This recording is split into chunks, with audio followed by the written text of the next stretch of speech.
Shawn Ray here at the 2017 USA's with classic IFBB Pro Physique competitor Stan Mcquay. Stan, we are here in Las Vegas, no stranger to competition. As a matter of fact, you just came off a couple of competitions this year. Tell me about it. Yeah, I went over and tried to qualify for the Olympia at the Chicago Pro. Didn't do so well. I took 6, not 30-something competitors. Flew right over to Vancouver, placed fifth there. So it just wasn't my year this year. Yeah, classic physique is getting really popular. I mean, these guys are freaking really good in terms of the depth of field. What do you think it is that you got to do to find your way back into that winner's circle? Do you know any tattoo removal guys? No. So you want to take it off now? No, I don't. I don't want to take. But I see a lot of tattoos in this division anyway. Yeah, I just think at the level that that I'm at now, it does hurt. Of course, it does hurt. So I don't know what they're looking for because the inception of the new division is so different. I mean, in my eyes, it still should be bodybuilding first. You got to still have the muscle, the density, the symmetry, all that stuff. But what are they looking for? There's no real set stipulations yet, so we don't really know. How did it affect you? Because when you were bodybuilding, you were just bodybuilding. You were lifting weights, getting big and getting strong, getting cut. Now there's some height, weight restrictions implemented. Does it make it harder for you on this process doing the classic physique or easier?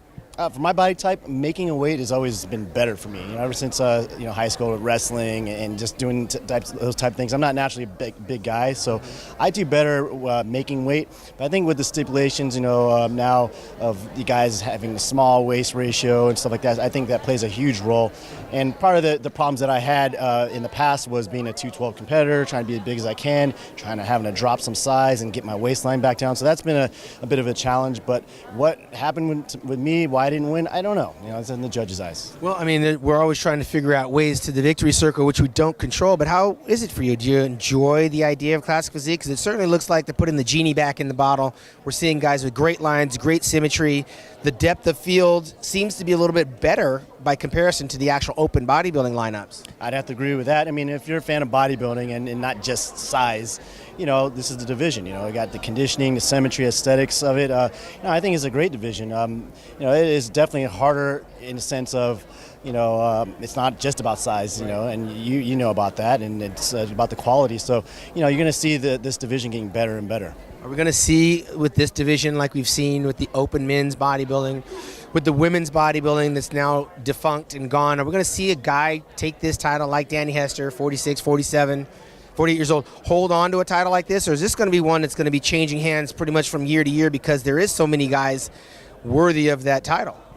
Well, I think that's the way it should be. I think we should have a new champion often. And I think that's going to happen because of the fact that there's no stipulations really yet set in stone of how's this division supposed to be. So, guys like Danny Hester, in my eyes, was still the best. Is he going to win this year? I don't know. What are the judges looking for? It's such a subjective sport, as you know. So you're used to being at that Olympia. So do you still have an opportunity to get there, or you shut it down and wait for 2018?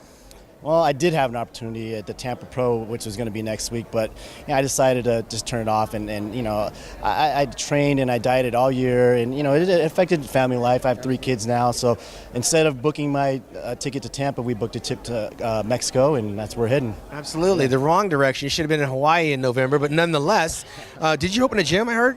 I'm working on opening a new gym. What's that about? Basically, my concept is I want to do a throwback to the 80s, 90s, early 90s, your era, and do a hardcore type gym and really try to make that blow up. So that's what my interest is now. I've been traveling the world round, and it seems the common theme is everybody wants to go back in time. They want what we used to have, whether it's the physique, the gym, the camaraderie. What's changed? What's changed this sport to where people are longing for yesterday? Well, I mean, not to disrespect any of the bodybuilders, but the guys have just gotten so damn big now, and it's still a freak show in a sense, and it's still amazing to see some of that, but it's not realistic. I mean, most guys cannot look like that. I couldn't look like that. You couldn't look like that. You remember me screaming from the mountaintop about how we need to put the genie back in the bottle? Bigger is not better.